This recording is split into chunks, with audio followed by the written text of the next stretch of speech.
everybody, and welcome back to Don't Blame Me. Today's guest we have is Tyler Chase, and we talk about a pregnant 15-year-old and should you smoke weed at a legal age, of course. I get deep into it.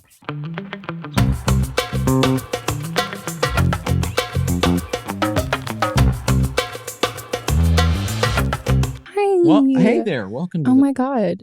This is going to be great because Tyler has no idea what this is. Nope, never listened to it. It's funny because I think aside from Aislinn, all of my actual best friends who've been on this podcast are like, you got a podcast? Fuck is this shit? I saw there were over 1,000 comments. On which one? On iTunes. Oh, there are? Holy shit. Thanks, guys.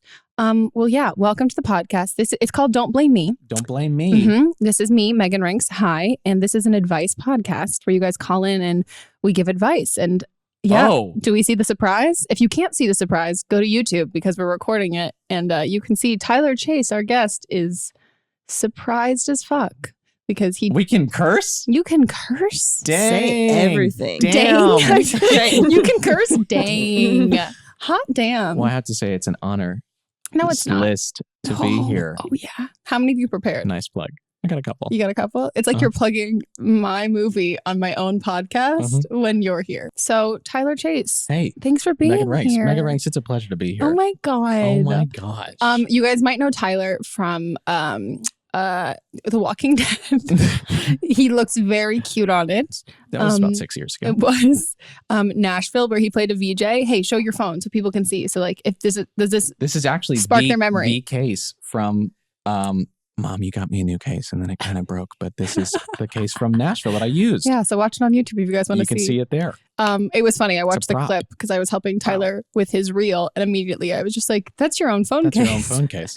And Tyler and I know each other because we did Freakish together, seasons 1 and 2. 1 and 2 on Hulu. And recently, Tyler played a genuine, wonderful guy in a movie called Love, Simon. And you should all go see it. The character's name is Aaron, and I think you'll love it. Yeah. My friend Kyle watched it and completely forgot that Tyler was in it. He's like, here I am just enjoying the movie, representation, feeling really happy, like, ooh, yes, being gay is great. Like, I love my life. And then suddenly I see Tyler just... And it's just a wonderful character's appearance. Yeah. And I think you'll love my character specifically. Hey, I still think you were adorable in it. Thank you very much. You're really great. A fine balance. You're my favorite part of the whole movie. Well, except I didn't identify with what you were saying. I was just very excited that it was Tyler.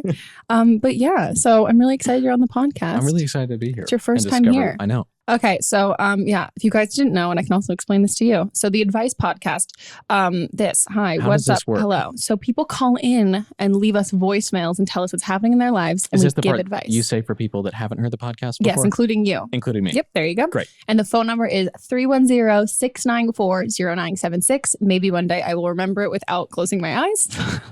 It's taken me, I don't know, a year to learn this. But then international callers, if you guys want to leave some voicemails, you can record a voice memo and email it to meghanpodcast@gmail.com. Yes. Yeah, you know it so well. The .coms. I knew it. All about the .coms. So do you have anything to say before we get into calls? Do you think you're going to be good at this? Take everything that I say with a complete grain of salt. Oh, and Mel's here. I said, what up? Wait, no, you have to do the voice you were doing earlier. Hey there. Hi, guys. Mel's going to talk like that the whole podcast. You can't see it, but it's even better in person. It is. Because she just crouches down as if she needs to get smaller to say it. It's really good. Oh, God. Everyone who's just listening in their car is like, who the hell is that? Feeling it on their backs. Oh, I love it. So, yeah.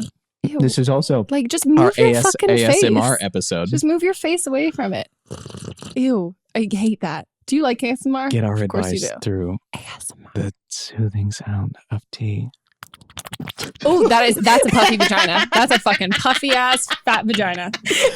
Okay. We're just gonna hop in, right? Let's get to the first call. Yeah, let's just get into this. Hi, Meghan. I'm 18 years old and I'm going through a huge dilemma right now. So I recently started a weight loss / a lifestyle journey, and I just want to make it very clear that I'm doing this for myself, for my own well-being and my own health. But part of me also is kind of doing it as a revenge body type of thing. You see, what happened was last summer I met a boy, and like I said, I'm 18 and he was 20 at the time. He's 21 now. we matched on Tinder, and we, had a date, and we really hit it off, and we were in each other's life for 6 months. After the summer ended, he went back to school, and I started school. He's a junior in college, and I'm a freshman. We're both from Illinois, so I stayed here in Illinois, and he went up to Wisconsin. And we, like I said, we really hit it off, and it was awesome. And we didn't have sex for a while, but we had done things with each other. And I'm a little bit, obviously, if I'm on a weight loss journey, I'm a little bit chubby. And he always he never commented about it or anything, and he was always accepting of it. But then when I finally went up to his college to visit, we finally had sex. And then the next day, we got in a huge argument. It was an awful fight, and pretty much we never really talked again until a couple weeks later. He randomly replied to my Snapchat and was like, "Sorry for inviting you that night over. It was a bad idea, and you really grossed me out."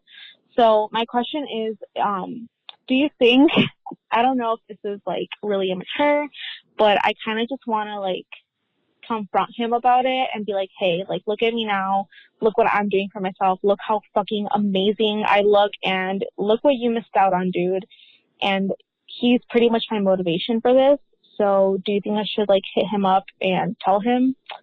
I mean, there's so many things. I'm the pettiest bitch. Oh yeah. Yeah, you know this. I'm hella fucking petty. So I mean, okay, two veins of advice. I think there's you should totally do this kind of thing for yourself. This should totally be your only motivation. It should be your own health and wellness and your own mental well-being. But then there's another part of me that I'm like, oh, fuck yeah, you want to get super fucking hot. I mean, I've said this before. I dated this guy, and he ghosted, my first kiss ghosted me. And he never said anything as fucking terrible as that, which, by the way, he's just an awful dude, an awful fucking dude. And years later, he had ghosted me, and then he ended up being at a bar 3 or 4 years ago. And my friend texted me. She was like, "You'll never believe who's at this bar." And this was, we were home from college, over a Thanksgiving break. And I was like, "Who?" And she told me, and I was like, "I'm fucking going." And I go there. He doesn't recognize me because yes. Besides the nose job, I used to have, I was just I glued up. I glue up. I huffed a lot of glue, and I just got way hotter. No, but kids. So kid, this is what you do. Huff, paint, and glue. No, but I just look really, really, really different. And so I literally went there and hung out with my friends, and we positioned ourselves right around where he was. Yes, you did. He came around and started hitting on me and flirting with me, and I didn't tell him who I was until finally one of my friends who had just arrived at the bar was like, "Oh my God, Meghan." And he just went, "Holy shit." Holy shit. And then immediately was like, "Do you want to come back to my place right now?" And I was like, "I'm good, thanks." And I left. Zing. But that, I think the only issue I would have is just totally do it for yourself and all that stuff. And I think you can rub it in his fucking face and just know no matter what, he's going to see that and be like, "Wow, fuck this. This is whatever." But also you just can't anticipate his reaction. Yeah. So he might just the amount of times I've tried to make a guy jealous and they act like they don't care. And then later on they're like, "No, I totally cared." I'm like, "Really?" Because I feel I put a lot of effort in, and I didn't have that satisfaction and that feeling of oh fuck, I did in that previous situation. So I think if you want to do that, for sure. I think it's also, there's something better about being super fucking hot, knowing he's gonna stalk you on Instagram and not hitting him up. He's gonna, you know what I mean? Don't you think so? That's 100% the route to go. You have to talk closer to your mic. Oh, hi there. I mean, based on, I'm going to continue off of that. I call it the breakup motivation, and it's a finite amount of time. You can win the breakup. You can win the breakup. It's a battle for a period of 5 months, and you're going to have a lot of motivation during this time, and it will run out. Because that's my thing. Is that I was dating a rock climber for a small period of time. I love rock climbing. I know, and then basically we broke up, and then I was a little frustrated, and then I became the second best rock climber in my state. Shut up. Oh yes. What the fuck, Tyler Chase? Because we probably talked about this. But then the minute that I won a statewide competition, I was like, wait, why am I doing this? But I felt great. And then I never rock climbed again. Yeah.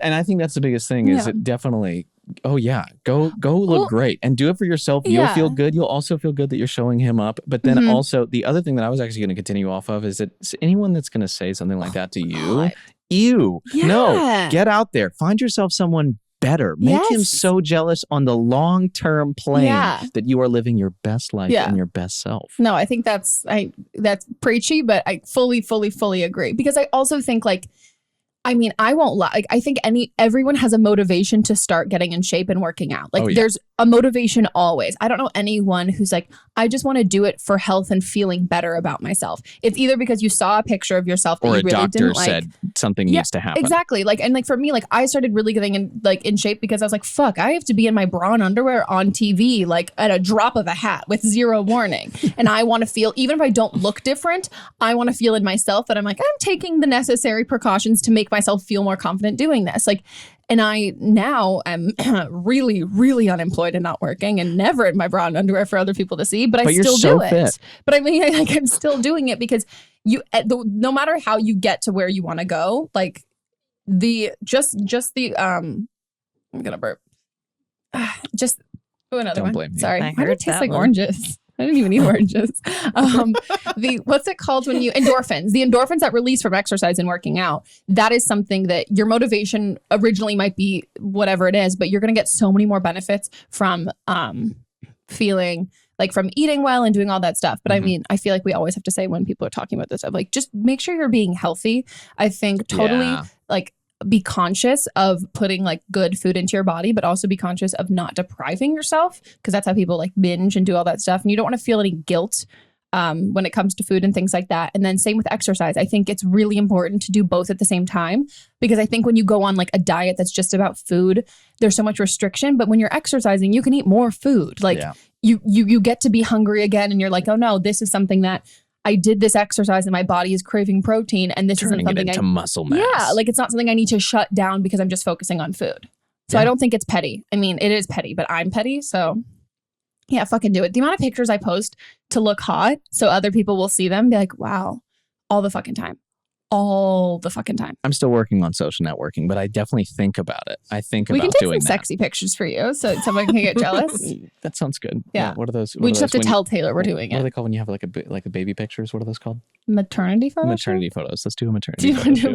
Yes. Can we actually, you just like stick yourself? I love that out. Yeah. That'd be really, really, really good. Well, yeah, I don't think there's anything wrong with this. Yeah. Yeah. Ultimately, I think like my final advice would be just don't hit him up, because I think more than anything, you looking great and doing all that stuff. And also you, as soon as you feel like confident and there's something so sexy about being confident, something that I'm like, fuck, I need to learn, because I'm constantly like, I'm a potato. But he's more likely going to see that and hit you up, and it's going to feel so much better knowing that, as opposed to being like, if you reach out to him, I'm afraid he's going to think it like I got hot for you. And like, no, it's like the revenge part is knowing that he's going to see everything, like knowing all of that stuff, knowing that, yeah, he's going to search you and see all that. So I wouldn't hit him up. Let him. And if he doesn't hit you up, know that he's still like, fuck. And then you'll see him like get engaged to like some girl, and the whole time he'll be like, oh, I wish I was could have been her. And you're like, I'm too good for you. You're a dick. Also, any guy who like comments about a girl's body after having sex, I'm like, so did you feel like did you feel like too skinny, too scrawny? Did you feel like you couldn't measure up because you were this big beefy guy, so instead you want to? Like, that's what I can't. I fucking hate that. It's like when guys used to tell me I was too tall, and I go, maybe you're too fucking short. Like, you can't tell me that the issue is with me when I'm like, but no. Yeah.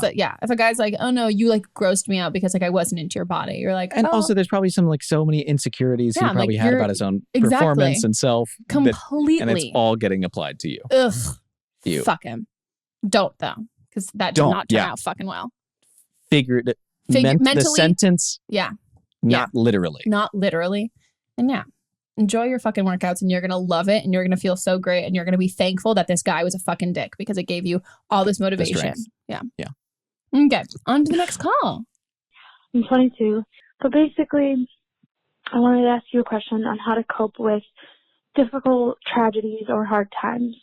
I recently had a crazy intense surgery that was basically reconstructing my left hip. I'm learning how to walk again. I'm learning how to do things again, bent over.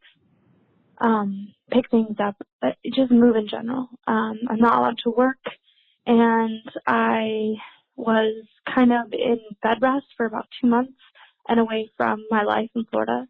I did the surgery in Michigan, where I'm from, and I fell into like a depression about my situation. Not being able to do things like just go shopping because you're so tired that you have to use your crutches and walk, or you can't do things by yourself because you need someone else to carry you. It has gotten to me in a different way. I don't feel really like myself. The surgery, because I was on bed rest for 2 months, I lost all my muscle in my legs, and I used to be a very toned person. Never been like super fit, but like never had any problems with weight. But now after the surgery, my legs don't have any muscle to them, so they're basically I don't really like talking about it. They're not toned, and I'm disgusted with myself because they look terrible, and I'm not used to having a body like that. Not shaming anyone who deals with the fat dimples or anything like that. It's such a shock to see. And I'm just curious how you think someone should deal with this. I've been thinking about getting a therapist, but I don't know because I struggle with talking to people about my feelings, and I'm worried that it'll just make me feel even more sad and get into my head. I mean, my instinct thing would be like talk to a therapist. Mm-hmm. As somebody who was quite anti-therapy, like I won't get into details or whatever, but like I recently started going to my psychiatrist is my therapist, but I recently started doing like an additional kind of therapy thing, and I had the exact same fear of being like, I'm just gonna be more upset. Like it's not I going to something and talking about like fuck it, whatever. I'll be like super honest. Mott's and I started going to like couples counseling, and we just had like a rough 2018.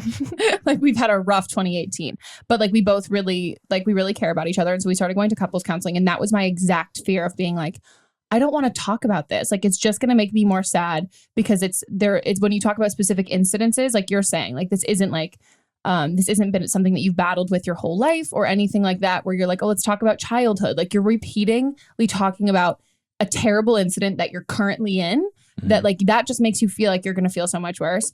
And I can't explain how opposite it was. Like the effect for me, obviously it's a completely different situation, but talking about, I don't know, like sometimes like saying something out loud, having somebody validate the reasons why you feel like that and make you be like, no, no, this is totally valid that you feel this way, and anybody would feel that way. It doesn't make you feel worse. It kind of makes you feel better because you're like, oh, wow, I can embrace the way that I'm feeling, and I don't have to feel like, oh, it's worse for other people or anything like that. But then also there's things you'll say out loud where you're like, wow, I said that out loud, and like, that's really not that fucking big of a deal. Like it's not as big of a deal, and it doesn't affect me as much as I like thought it would. And seeing someone else's reaction going, I'm like, wow, you're right. This isn't everything that I'm blowing it up to be. I think it's a combination of both, which I found really, really, really genuinely helpful. I think also like as much, like you said, you have an issue talking with people, but like you call into a podcast like that, like that's a big step of talking about something like that. Yeah. And I think anybody in the situation like would feel like there's obviously, I could totally say like, be thankful for like being on the recovery because that doesn't always happen. But like ultimately, like, yeah, I hate people who are like, well, it could be worse. Like, no, I mean, like this is what you're dealing with. And like that totally sucks. I wonder if you've talked to your friends about it. Yeah.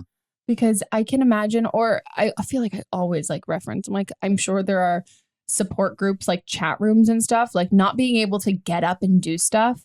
I mean, like I've gotten surgeries that were like, I got my nose done, but like that wasn't, God, my burp still tastes like oranges. That was like I couldn't breathe through my nose, but that was something I could have like lived with. And it was definitely not as serious, but I understand the feeling of like looking into the mirror and being like, holy fucking shit, I don't recognize myself. And back then it was not, I was battered and bruised and that kind of thing. I think there's nothing wrong with, I don't know, like, I don't think it's vain to feel like, oh, I got this surgery that I'm sure, like you said, it was your hip. Like that sounds like something that was like very necessary for like mobility. There's no shame in being like, I know I got this thing that I really needed to get, but vanity wise, I really don't like what's happening. I think that's totally fair. And yeah, I think, I mean, it definitely sucks, but I would say therapy. What about you? I mean, one of the biggest things I would say is just take some of the pressure off of yourself, because this was a situation that was partially out of your control. Yeah. And you literally are in a different circumstance than who you previously were. Like, Totally. if you can't move, if you can't do things in the way that you wanted to, like, and I think the other thing that happens so much in society is we really look down upon the times when we're like down. Like I even notice it's hard to be around a lot of people because people just don't love feeling sad or negative. No, totally. So one, I can assume that you're probably isolated. You're probably not getting to talk to people in the way that you normally get to. So like when that whole social setting is erased, it can feel bad, but like, just like kind of give it time, and it's okay to kind of be sad and not yourself. Yeah. I think those times actually can be the most valuable, because then you learn about who you want to be, you know? And so if you physically know right now it's going to take a little while to recover, give yourself some time. Like my grandmother actually had to go through a lot of physical therapy to the point where she ended up personally being in a wheelchair. You're not going to be in a wheelchair probably, but like that part of our lives was so valuable. I mean, even with the people that we got to spend time with, and then who she was and who she became, you know, I think those traumatic experiences are some of the most important personal self experiences. And so just give it a little time. Life will show you that things will be okay. But also, I don't want you to feel like someone's just telling you things are going to be okay and only believe in that. No, but I think that's a really valid point of being like it. When you're in those like periods of like really hard times, it shows you, wow, I can't wait to feel great again, because I know what this feels like. And it gives you that motivation eventually when that can happen. And I mean, people experience different levels of hardship and things like that. But like, there are definitely like some terrible things that happened to me that I really, really in the moment was so fucking miserable. And they felt like they were going on forever. And they are miserable. And they don't even awful. feel they're awful. Just genuinely awful. And now I can look back years from now and I'm like, you know what? Like that could have not happened. And I would have saved myself like a lot of pain and suffering, but I'm actually glad it did, because it amplified parts of my personality. It made me be so much stronger. And yes, there are now pitfalls that I have, these other issues that I still have to continually deal with, but like there are these other parts of me that I don't think would have ever come forward if I hadn't been faced with that. And I think you're right. And like there's a patience thing, which I totally get sucks, especially because you're young and like everyone else is doing all these different things that you feel like you can't participate in, and everyone else can. But and noticing the things that your brain is currently going, like, you're upset about this. I think that's always really interesting. It's like, what are the things that my mind won't let go of? Like, it's interesting. I like when I got, my partner Taylor, she had gotten sick in the previous weeks, and it's amazing the things that come up when you're sick and you slow down for like 30 seconds. Your mind just starts to go, oh, you know, my body and my work and all of this, and you're like, whoa, these are the areas of my life that I haven't taken the time to slow down and really look at. So true. You know, like when I'm not working right now, when my work slows down, I'm like, I'm not enough. I'm not enough. Oh yeah. Well, you know, and but also just be aware that I am an actor and I love spending time and slowing down with feelings and looking at things. But yeah. Oh yeah. He does, but, you know, so much. It's so easy to turn to yourself and be like, you're bad. It is. And I also think that it's a time where things that we've really identified that are part of ourselves, like you're talking about, like being athletic and toned, that's something that you never had to think about before. And now you're like, wow, this is really important to me. I didn't know why this is so important to me. And then we're left to sit with certain things that we maybe haven't focused on, and maybe haven't been like you said, like been avoiding these parts of ourselves that we're not so happy with. And you're like, well, shit, the stuff that I was happy with, I can't do now. And the stuff that I'm not happy with, like where my mental state is, or this feeling of anything, like, I mean, I've got a massive issue with like feeling, I constantly have an issue with like feeling stupid. And that's the thing. So I'm like, I need to do stuff that doesn't make me feel stupid. And the second that I can't do those things, I'm like, I just have to sit in this feeling of this. And then that's when you can tackle and address those feelings and figure out those different things. But I would say, I think that besides therapy, I would start also hobbies. A therapist could say this a lot better. Yeah, no, I would definitely do a therapist and talk to a therapist, because it's you are in a unique situation. And I get like talking to friends and stuff, you might I don't know. Yeah, you want to talk about this because you're really feeling this and it's something you can't get over. When I was I'm always depressed, but like when I was like super, super, super depressed, I isolated myself from my friends because not only did I feel like they didn't want to talk to me, I know for a fact I've had friends who've gone through really dark times when I wasn't in a dark time, and I didn't want to spend a ton of time with them. Do you know what I mean though? Like it's this horrible brain. Like it is. You know, like even though I've been through that stuff, yeah, you're like, fuck, don't bring me fucking down. And so I think like for me, the greatest thing ever was like you like talking to somebody where you're like, cool, I have to talk about this and I have to address it because it's the only thing on my mind. And I can then, once I talk about this and stuff, like I'm able to focus on other things. But when you're just sitting in that, you're not talking about these things, and you have to. Otherwise, you're just trapped in your own head with these insecurities and these fears. And as soon as you get them out there, you can start working on them. But until you admit and say that, which you've already done so much, like talking about it here. Coming on Don't Blame Me. Yeah. Podcast. Like then I think that's important. And then hobbies, I would say, like start writing. When I've gone through like really, oh God, I think I've written so much shit when I've gone through like shitty times, or like the stupid stuff of like starting TV shows and things like that, like finding out the things instead of focusing on the things that you can't do that bring you joy and that you're like, I can no longer do this and these make me happy. Figure out what can bring you joy that you can do right now, because this is your situation and it's hard and it fucking sucks and it's not fair that other people don't have to go through this. But this is your reality right now, and this is something that you're going to be so much stronger. But I think as opposed to just being like, wait till you get out of it, it's going to be great. Figure out how you can make the process of going through this not so terrible. Let us know, like give us a call back and let us know. Congratulations on being on the recovery though, because that's it sounds like it was a rough time. That's a lot. Yeah. Okay, on to the next one. Hi, Megan. I'm 18 years old now, and I'm calling on behalf of a friend who is 17 years old. So 2 years ago, she got out of a relationship where he was emotionally abusive and would convince her to do things like have anal sex instead of vaginal sex because it was better. Anyway, just a short few months after it ended, she was happy and into a new relationship. This guy was a lot better for her and much kinder, but after a few months, broke her heart because he felt like he didn't want to do it anymore. It's not his fault, but she was still devastated because she was in love with him. So 3 weeks after that, she had a rebound, but for this guy, it was love, and she said, I love you back, even though she didn't mean it. Fast forward to a few months later, her most recent ex wants her back. Desperately in love, she takes him back without hesitation, hurting her current boyfriend, who loves her.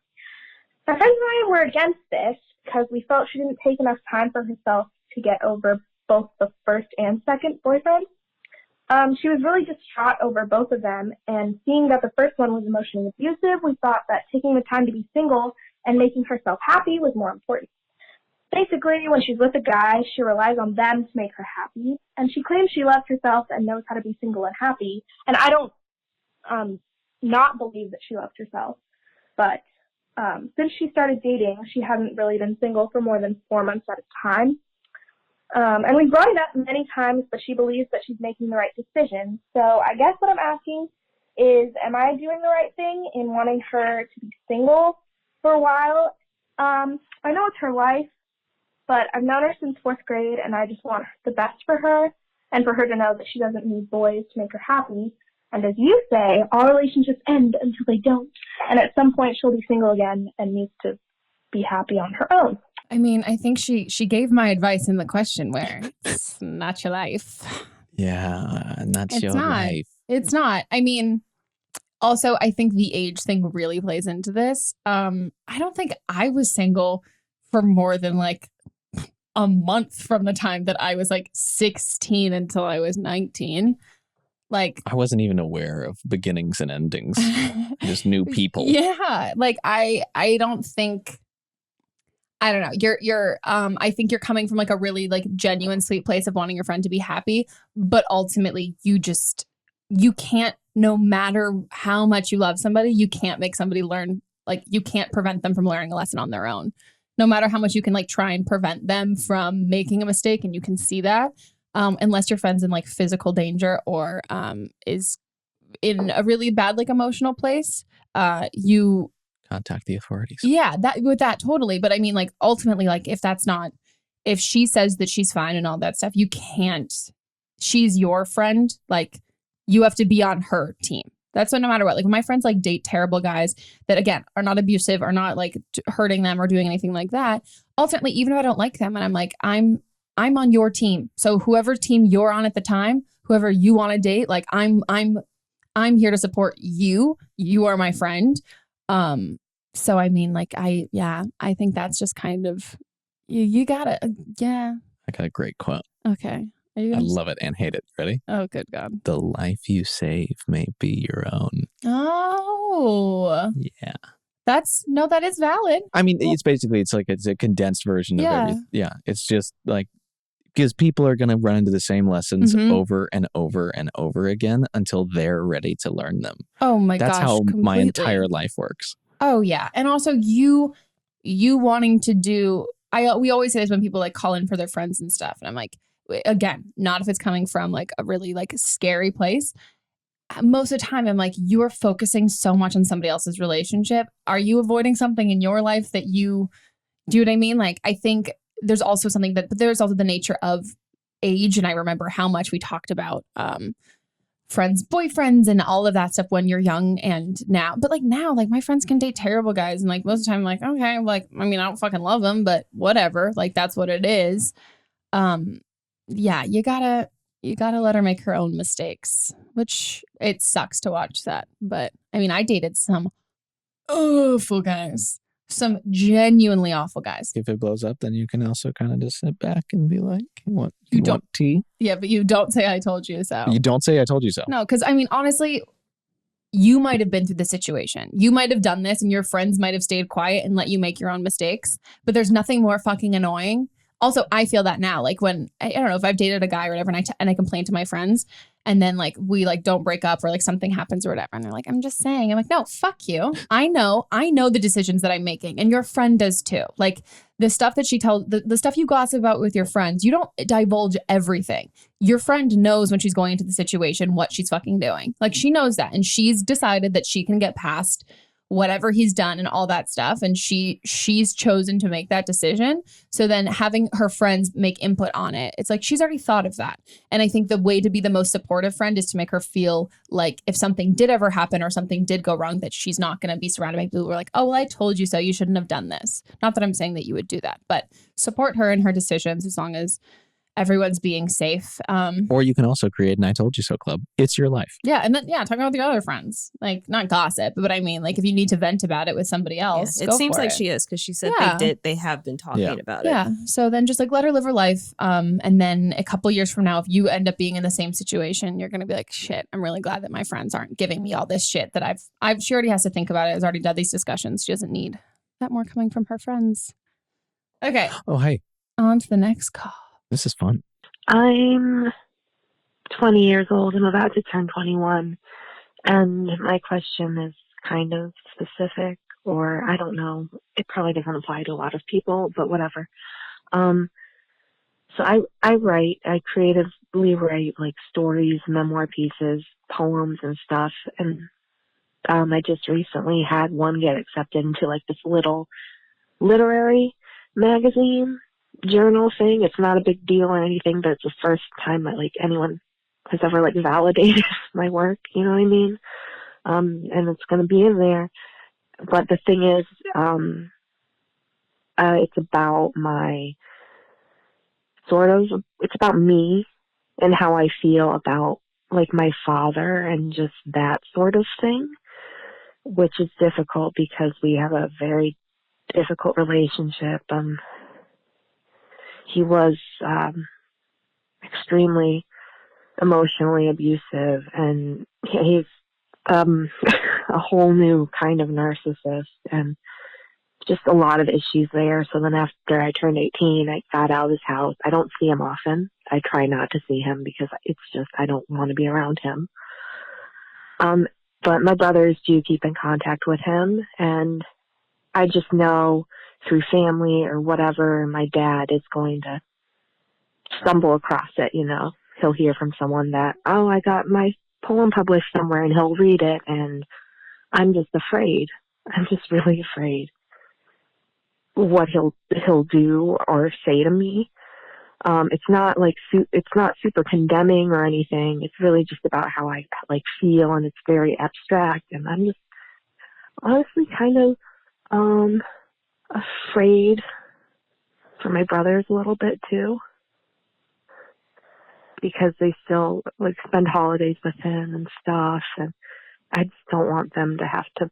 I don't want him to put them through like all this bullshit over a poem about me expressing myself. I just need help with that. I weirdly relate to this so much. Do you know why? Why? No, I'm not. Do you know why? Did you write a poem? No. Not to promote my movie, but I mean, no, I just like genuinely, I fully very much understand, like minus the brothers, very similar situation.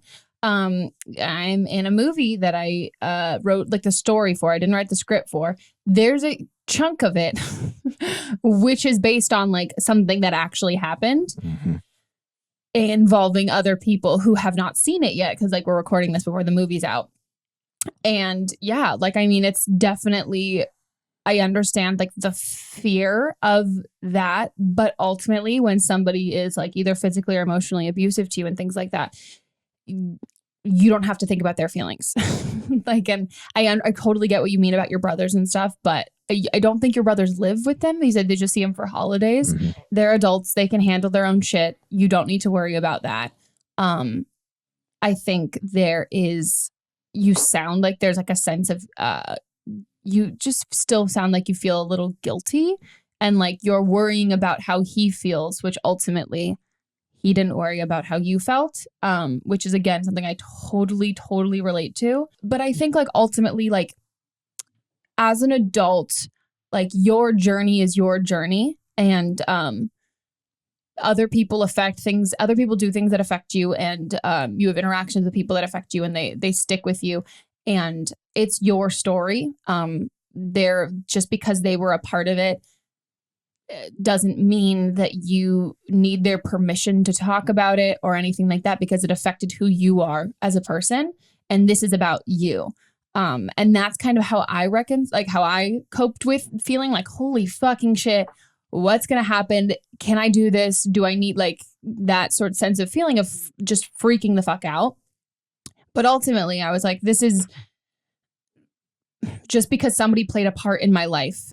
This is my life. Like that there are people who come into it and they affect certain things, and certain things happen that have an impact on me. And when I'm going to talk about something from my perspective and I'm going to tell my story, I'm doing myself a disservice by being like, you know, these people who fucked me over, this person who did something terrible to me, if I don't talk about this or include this or do anything like that, I don't know. Like, I think like when shitty things happen to you, I think sometimes it can be really good to kind of just like let it out and talk about it, because otherwise I hate the idea of like, oh, they win or whatever. But I think it's like this, like he doesn't deserve you to be so considerate to him when he clearly was not considerate to you. And I think that happens a lot with people who've been like emotionally abused, especially from like parental figures and stuff. Like you, especially if you were like, you were a young kid and stuff, you can sense a lot of that blame that you're like, well, maybe I'm misremembering, maybe something this, maybe something that. And so I think like, it's cool that you feel nervous. And I mean, like, I definitely feel nervous. And if you look at the trailer of the movie, even like that alone, I was just fucking texting my friends being like, is anyone posting anything on Facebook? Have you heard anything? Have you heard anything? Like freaking out. And ultimately, like whatever happens. And if someone feels guilty for what they did and they want to manifest that by being a fucking dick to other people, it's kind of like, well, shit, I took this terrible thing that happened to me and I created it into art that's being recognized. And ultimately, like I was able to make something good out of something super fucking terrible. And if you choose to take this and try and make it terrible again, like you can't. I'm sorry. Can you turn the whole podcast into black and white? It's your art. It's your ammo. And what's interesting, right, is that the more specific you were, the more specific you've been talking about this. You completely related and resonated with her so specifically. And I think the more specific you get with your art, like this is where you really need to dig deep. And it should be scary. And it should be. But like I think if you want to find a larger goal out of it, like knowing that you can reach out to people and be able to have them feel understood by being honest with yourself and your perspectives, like it's going to be painful temporarily, but hopefully what you can do is you can journal your life experience, and then maybe the person would watch it, and instead of being pissed, maybe they would gain some insight, or maybe they won't. But then you have even more ammo. Yeah. Because like that's how life kind of works. And I think as an artist, you can feel a little bit insecure because you're like, am I allowed to? It's your life. You can do whatever you want. And you're also an adult now, and you have your safeties and your creations and the families that you're building. All of those are very specific lessons. This is way more abstract than I wanted it to be. No, I'm enjoying this. Yeah, the best art evokes emotion. Yeah. And it's from a very specific and honest place. And sometimes those things are not pretty and they're not honest, and they are specific about all of it is specific. And so I think if they hurt you, you're allowed to represent your pain and your art. And the more that you do that, the better off we all are. Yeah. And I think exactly like you're saying, like ultimately, if he responds in a bad way or whatever, his response is never going to change anything that happened in the past, but like better or worse. If there's like a moment where he has like a sense of like, oh wow, no, I am realizing all of these things that I did terribly, even that is not going to feel as great as somebody else reading this and feeling like, shit, I'm not alone in that sense. You're writing a poem, not a slander piece. Yeah, that's exactly. And like ultimately, like exactly like Tyler's saying, like the fact that you were able to talk about this and something that you thought was so specific that no one could relate to, I related to. And I think, but I just think like no matter what he says, you did this as a cathartic experience in something. It got recognized by somebody else who saw something in this. In a magazine. And felt something about it. And don't discredit yourself for being like, it's not that big of a deal. Like it's a big deal. It's a huge deal. It's a huge deal. And ultimately you were able to take something terrible, turn it into art, have it recognized. And now other people are going to see that and be like, wow, I relate to this thing. So thankful that this person was so vulnerable about something that made me feel great. And that sense of that's going to feel so much better than even if your dad like gives you this long, massive apology, because you're taking something that was shitty and you're making it so other people can see that, feel that, and be like, look what she did with this pain and look what I can do with things like that too. Yeah. You don't owe anyone anything. It's your life, your art. And it's also a complex relationship, and it will be for the rest of your life. Here's hope. Yeah. And turn your phone off. Like, don't ask at all. And you can tell your brothers too. And you're like, hey, I don't want to fucking hear about it. And just say that and have them honor that. And you have the right to do that. Isn't that great? Oh, I'm going to do that. That's what I love about getting older. Sometimes you just don't have to even give it any attention. You can just like shut your fucking phone off or ignore phone calls from people and just be like, I don't live with you. Okay. Well, guys, we're going to take a break and we will be back.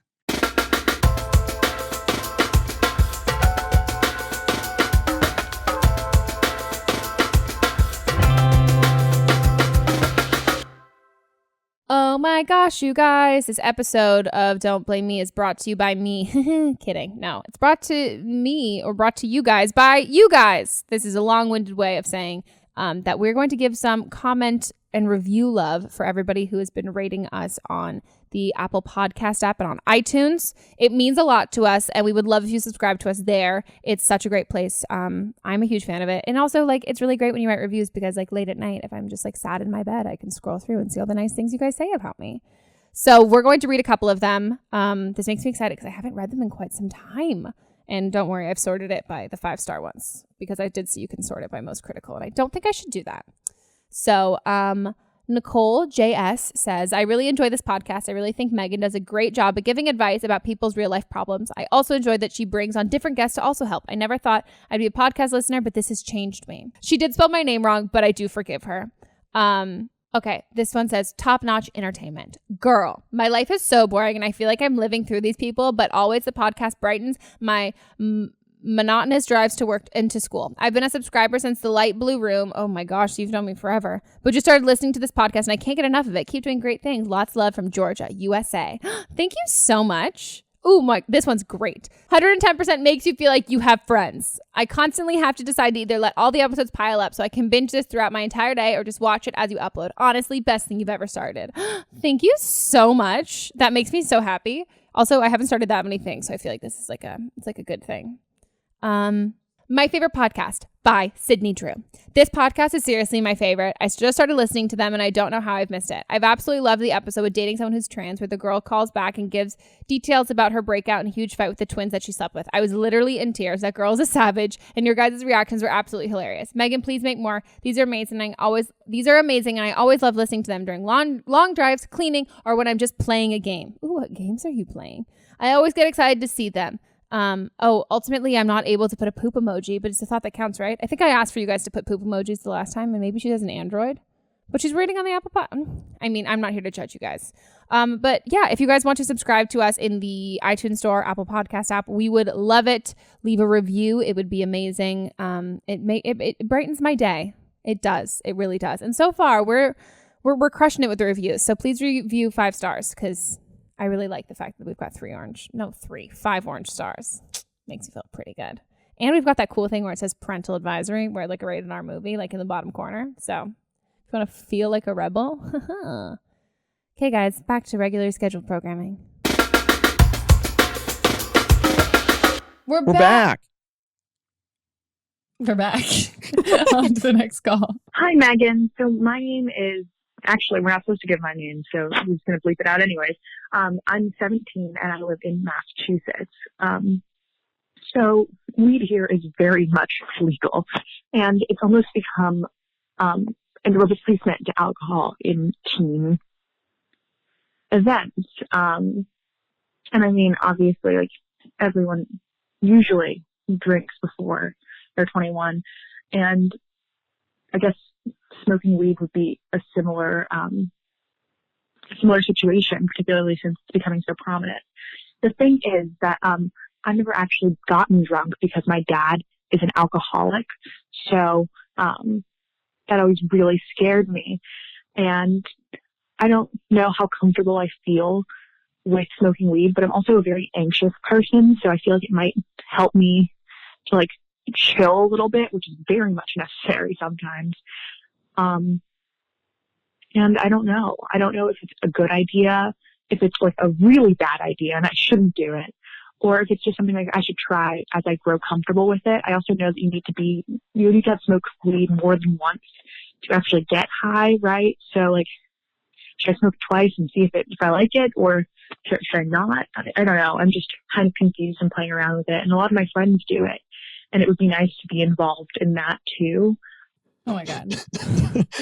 This is great. Biggest note. You can smoke weed once and it'll get you high. No, not always. I mean, it depends on the person, and how much what the weed is and how much you smoke. Different strains. Yeah, but if you're definitely nervous, I would say like ease into it.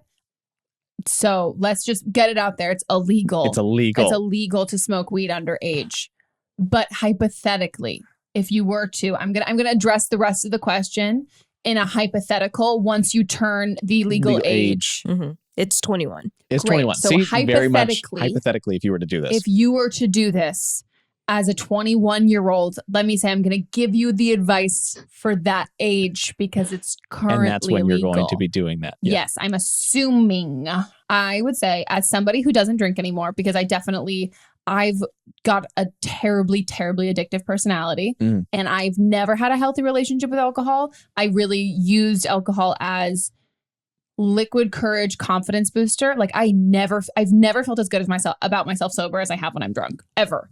And I don't drink now because I am aware of the fact that not that I can't just have one drink, but I'm not going to drink for the taste. I'm going to drink to get drunk and to do stupid shit and to feel like good about myself and all that stuff. It's just not a healthy relationship. So I don't drink. I'm very aware of that. And my friends are very aware of that's the reason why I don't drink. It's also because it gets me really, really, really fucking sick. But when it comes to weed, I would say, my mentality when it comes to like the anxiety aspect of weed, Xanax is far more addictive than weed. And I have a lot of friends who are prescribed Xanax for anxiety, and I've definitely had prescriptions for that for anxiety for like when my panic attacks get like really, really, really bad. But I would say if you feel like once you, as a medical thing of like having you feel less anxious, it's proven that it can really help. I think if you said there's multiple options where you could just like wait until you feel comfortable, I would do that. Like, I don't think there's any reason. If you are really worried about your anxiety, I think you should definitely like talk to like a doctor and a therapist. I wouldn't self-prescribe you know what I mean? Like self-diagnose with anything. I think if you want to fit in with your friends and you're like a little nervous about it, I think you just got to do what you want to do. I will say my personal opinion, weed is so not a big deal. Like, I think if I don't think. I mean, the first time I did weed, I blacked out and did everything. weed. I did the weed. You did the weed? I did the weed. I blacked out and I woke up and everything was dry except for my shoes, which were filled with about like an inch of what water. kind of weed were you? Listen, it might crossed? not have been. I don't know what it was. That's not laced with weed. something. That's and then the next I've time had I fucking did it, too. I heard my name everywhere, and then I wanted to go to sleep immediately. Yeah. That sounds more like weed. That sounds more like weed. The first one's not. I deal with anxiety, and weed does not help that at all for me personally. Also, when you're educated in 21, there are several different strains. Welcome to California. Yes. There's indica and sativa. Focus and all on of that. It's turning into an actual thing, and you can learn about what actually would help you during certain circumstances. Like CBD oil and things that aren't necessarily. Well, no, I can't believe we're talking about this on this why? podcast. I mean, it's legal. it is legal. It is legal. It's legal here. And it's legal where she Yeah. is. It's And not legal for her age at her yet. age, but when she's 21. Yeah. But I think ultimately, like, there's a strains. Like, there was a point in time where I had some really, really janky, not just weed experience, which was just terrible. Mhm. And I didn't smoke for a really, really, really long time. And now I'm still like, I don't have a medical card. I don't buy weed. I don't like go out of my way to like smoke weed. But if I'm with some of my friends who do, and I'm in the mood to, I totally will. There's other times I won't. I find personally, like Tyler, I find if I'm extremely anxious, it doesn't make me feel less anxious. I will just usually feel more anxious. Again, that's like a whole like strain thing and figuring that out. Do you know like when you have Thai food and sometimes it makes you feel really hot? Yeah. Yeah. Certain people react to Thai food in different ways. Think about almost all substances like that. And sometimes you just have to try Thai food. Yeah. Like I'd never had Thai food before and then I learned I really liked it. Yeah. Yeah, I would. Then sometimes you realize that you're addicted to Thai food and you can't put it down and then people are concerned about you, at which point you should probably no longer eat Thai food. Yeah. And as with all, is this a good metaphor? I'm liking it. Keep going. So as with all things, do it in moderation. Yeah, I agree with that. And I think don't steal Thai food. No. Yeah, I think like don't deal Thai food. Don't go through the proper channels. Yeah, don't get sketchy. Don't get sketchy Thai food. Yeah. Mm-hmm. Don't go to an alleyway to get Thai food. No, and don't. I would also say just if you decide that you want to try it. So I was one of the, if we talk about it in the sense of like drinking, I was one of the last friends of mine to start drinking. And I think it's so much better to make sure you're in like a safe situation with that, because then there's like the first, like, yeah, I would just focus. Also I would not smoke weed for the first time when you're also drunk. Would not do that. Oh, yeah, no, you do one thing at a time. Do one thing at a time. Well, don't take Thai food and German food. No, they don't go together. Yeah, getting crossfaded was problems. What did you call it? Like when you got high and drunk at the same time? Because there's so many different words. I called it, I want this to end. When I think about getting high, I go, that's the last thing I want to do. Yeah, you are very not. I'm very not. Very not. I know a lot of stoners. They try a lot. They've continued to try. I would never. It never gets better. No. And I'm with you a lot in that. I smoke so rarely. I recently smoked a little more than like once in every like 7 months or whatever. Yeah. Was because my friend has whatever, the one that like makes you go to sleep, because he usually takes Lunesta. And so then we were like smoking right before we went to bed. Yeah. And that was fine. Yeah. I didn't try weed until I was well into my 20s. Yeah. Mm-hmm. And so you shouldn't feel pressured. Like, No, do not it at if all. you want to do it. And the reason I did it was because It's also it like helped me with sleep. not that fucking cool. When people are like, I feel like I should really try it. Like, I mean, it's not that sick. Like, it's like, for me, like, it's the only thing I want to do is go to sleep. And if it can help me go to sleep early, like better when I'm sleep deprived, for sure, we'll totally do it. But it's not, I don't know. It's not necessarily, I would say, something that you're really missing out on something totally major. Just make sure you know who's giving you the shit, because Yeah. You need to know where your it came chef. from. Yeah. Yeah. Make sure your ingredients are locally sourced. Mm-hmm. Organic. Yeah. Yeah. It's legal there. So it's being regulated. Yeah. So Which is good. Yeah. Dear Meghan, I'm 14 and live in Oklahoma. I have a pretty serious question for you. My friend is pregnant. She's 15 and like me is in the 8th grade. I'm really concerned about her. She's decided to keep the baby. The father is in touch with her and supports her decision, but she's not told her parents and has a rocky relationship with them. She recently was kicked out and was living with her grandmother, though I think she's back now. She's not the most responsible person and tends to make questionable decisions. She has researched her options about how to deal with the baby and knows she wants to keep it, but she's also terrified of what this means for her. There is a place in my town that gives free pregnancy tests, and I'm going to make her get professionally checked before proceeding. But I want to do everything I can to help her without stepping out of bounds. Any advice you could give me on how I can help her to get through this would be great. It was also really recent, so there's not a lot of info about what's going on. Also, please use protection. Thanks, Meghan. Well, she's gotta fucking tell her parents. They're gonna find out one way or the other. Yeah, she's living with her grandmother now. So yeah, that's the one. I mean, I would talk to her. Have her tell her grandma first, and if she's afraid of her parents' reaction, have her grandma be with her when she tells her parents. Mm-hmm. Advise her to do that. I would also advise if she wants to look into adoption potentially, if she wants to carry the baby to term, which is totally her choice. I don't know if she's thought of that. I think it's something that at least she should just like have a meeting with, or like have some sort of information, because maybe if she gets farther along in the pregnancy and it's like, holy fuck, I don't want to keep this child. I want to carry this child to full term, but I don't want to keep this child and raise this child. I think it might feel a little, trapped if you haven't, I don't know, like talked about that. I think if you go to like a professional, like a doctor, clinic or whatever, I'm not sure because you're in Oklahoma, that they'll probably go over every single Oklahoma. Do you know what I mean? Like every single option, including if there's adoption. a free clinic there, they'll probably go over. Yeah, they'll go over all of that. So I think as her friend, I would just support her in whatever decision she makes, and make sure that she's researching that stuff. I think you can also go with her if you're like to talk to her grandma. If you're like, hey, if you're really nervous about this, like I will be there with you and we can talk to her together. I think that could be a good call. I'm just like, wow. Yeah. There's no easy answer with that one. And you're super mature though. So I'm glad that she has a friend like you. Yeah, totally. My God. Me at 15, and if she's 15, right? And if my friend got pregnant at 15, like, I would just be like, holy shit, can I have your Neopets account? Like, what would no, it's a freshman. I mean, I'd probably still play Neopets. But like, that's amazing. Like, and I think you're being a really, really great friend. And I think as worried you are, you know that she's so fucking stressed out and so worried. So I think also asking her, I think a lot of the times people, when it comes to difficult subjects, like you're asking us like what you should do and stuff. This is such a new experience for her too, that she's not expecting you to be a mind reader.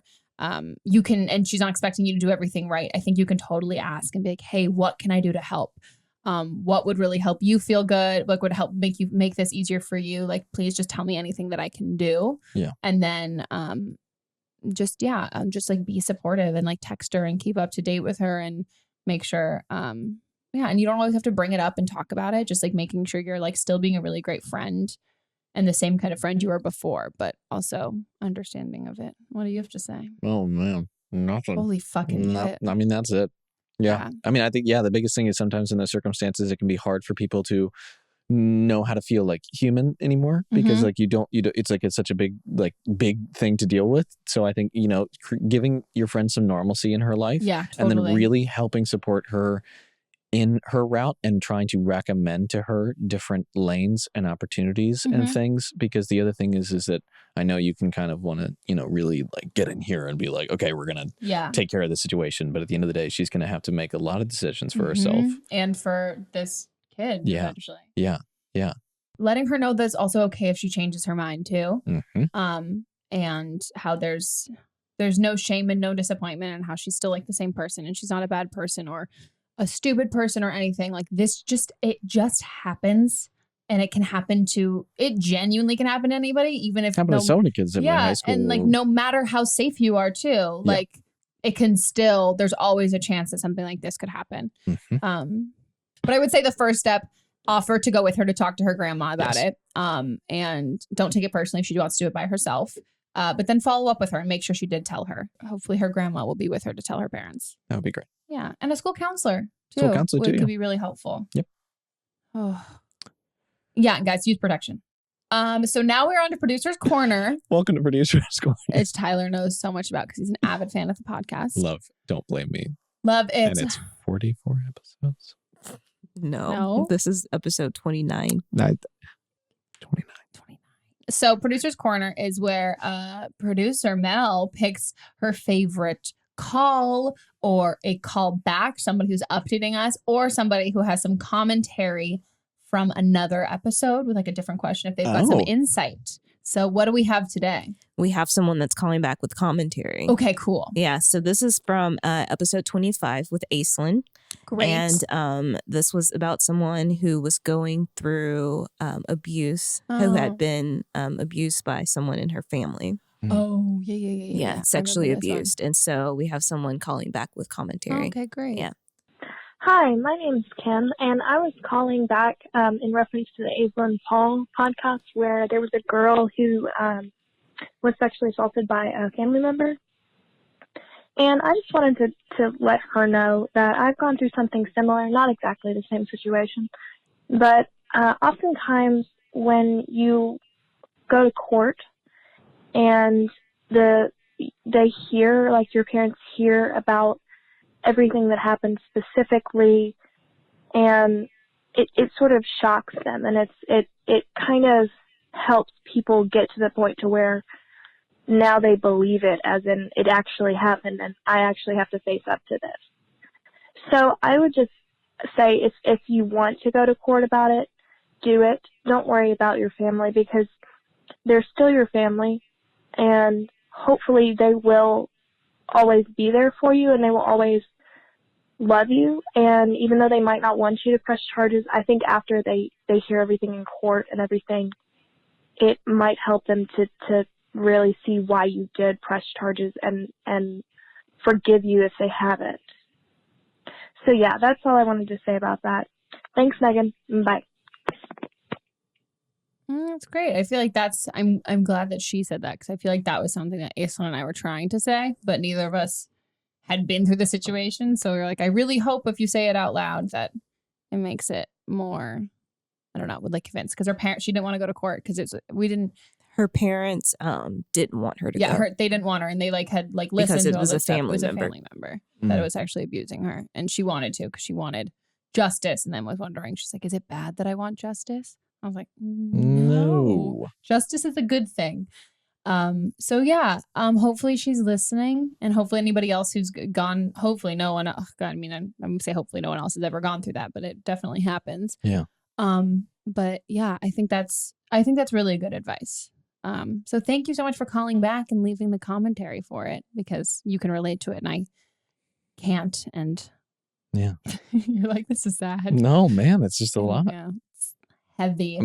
My mom and I back in the day, we used to go support women that were getting out of abusive relationships. We would go help them unpack their house and move away from the partner, and the women would show up and we'd be there for her when they were going away. And I think people can sometimes really fear that circumstance because it's a lot. It's a lot coming to the surface, but always do it. Yeah, that is so you and your mom. Oh, yeah. Like, so them. Oh, just the best. What a dynamic duo. What a dynamic duo. Love you, Mom. Can't wait for your mom to. She's going to listen to this totally. Oh, 100%. Which is my favorite thing ever. This is all being recorded before that I actually meet you, and I'm so excited to meet you. It's going to be a great time. Well, thank you, Tyler, for being on the podcast. Oh, thank you guys so much for having me. This was such a shock. Did you have a good time? Yeah. Because you're shocked because you didn't know I had a podcast? Please don't blame me if I was actually 100% shocked. I can't. It's all of my actual friends. They're like, whoa, no way. That's crazy. You've recorded 24 episodes. And it's like, I know, we all know everything that we've all auditioned for and haven't booked, but we don't know like the actual podcast I'm working on. Yeah, no, I didn't book Sabrina, but like, you know that you didn't know I had a podcast. Nope. I just thought you made like a ton of jokes the whole time. Jokes. I made jokes. Yo, you did. I mean, you did. They were very did. funny, but it's a wonderful. Yeah, well, okay. I'm gonna make a sequel podcast. Meghan learns how to make jokes. Oh, go fuck yourself. So if you guys want to check out Tyler, you can hit him up on IMDb. You can hit him up on IMDb. Yeah. You can hit up his team on IMDb. IMDb.com/Tyler Chase. Is that it? What it is? I actually think it says my what do they call it? The URL? my ego email. Your vanity? My vanity email. What? Your vanity? My vanity URL. Vanity URL. Yeah. Thank you. Yeah. My ego email. I love that. Tyler Chase is great at tylerchasesgreat.com. As he sinks into his chair. Tyler Chase learns how to use the internet. When I swore during the freakish live stream, when I just sunk into my chair, they're like, hey guys, please don't swear. I said fuck 4 times in the first 2 seconds. Oh, no. Both you and Leah are like dying, getting smaller. But they can also follow you on Instagram. I'm not going to promote your Twitter because do you know you have never followed me back? It's on purpose. You can follow me at Tyler Chase Official or _Tyler_Chase. That's my Twitter. _Tyler_Chase. Don't There's follow too many. me. Please follow me. But follow him on Instagram. He posts some very who takes all those artsy pictures? Taylor? And then you take them of her? Take them of her. And then I take them of myself. I set the phone up very far away. And then so I've also taken pictures of Tyler too. Yeah. When you're like, hey, I brought my camera to work. Will you take some pictures? I need social posts. He needs content. So go follow him there, branding. guys. He's great. He's such a fun follow. Thanks so much for the brand. And I hope you all have a really great life. And please keep calling in. Look forward to be back on the sequel episode.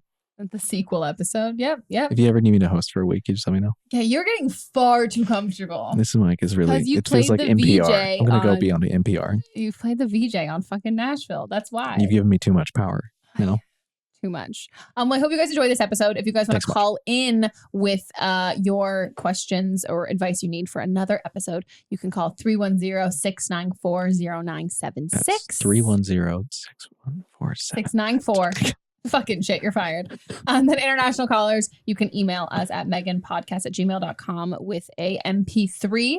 And if you listen to this episode and you're like, wow, this is great, and I totally want to leave a review, you should totally leave a review on the Apple Podcast app. We would love it. Go leave a fucking review, Tyler. I'll go leave a review. And if you wanted to see what we looked like this whole time and see our listening faces, you can go watch it on YouTube. It's up on my YouTube channel now. We'll include all that stuff in the description. And yeah, guys, we will see you guys next week. And don't blame me if your life fucks up before then. Oh my God, you should make us like an outro song. Okay, guys, goodbye. Bye.